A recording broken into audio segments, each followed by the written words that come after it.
इमरान खान से मुकाबला करके जो हम उनके कारकुनान उनके हौसले पस्त कर आपको लग रहा है कि ये इनके हौसले पस्त हुए? ये तो और बेकरार हो गए हैं। मैं आपको आज एक बात बता दूं, मैं आपको एक बात बता दूं, जिस इनकलाब का वो जिक्र कर रहा है ना, वो लोगों के दिमाग में आता है। मुझे आपके सवालों से लग रहा है कि आपको शायद ये अंदाजा नहीं कि वो किस इनकलाब की बात कर रहा है। सारी तब्दीली लोगों के दिलों और दिमागों में आती है। जब तब्दीली आ जाए तो उसे कोई नहीं रोक सकता, और हर तब्दीली के माशरे में आने से पहले तब्दीली लोगों के दिलों और दिमागों में आनी जरूरी है। वो आ चुकी है। जब लॉन्ग मार्च जारी रहेगा मैं ये कह रहा हूँ, अगर आप 10 दफा लॉन्ग मार्च रोकेंगे तो उससे भी लंबा लॉन्ग मार्च होगा।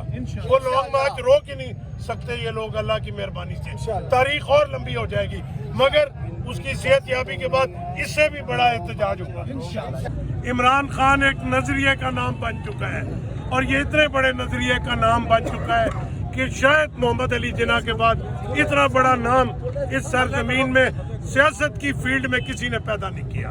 अल्लाह के शेरों को आती नहीं रूबाई, तो अल्लाह ने आपकी कौम की दुआओं से इमरान खान को महफूज रखा है।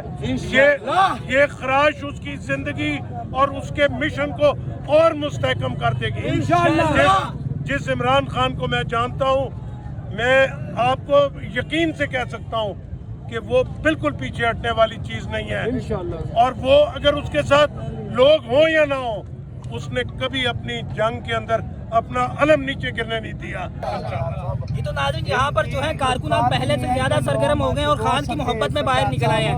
और खान के नजरिए की मोहब्बत में, खान के नजरिए की मोहब्बत में, खान का नजरिया खान की जात से बड़ा है, और पीटीआई जो है वो एक नजरिए का नाम है।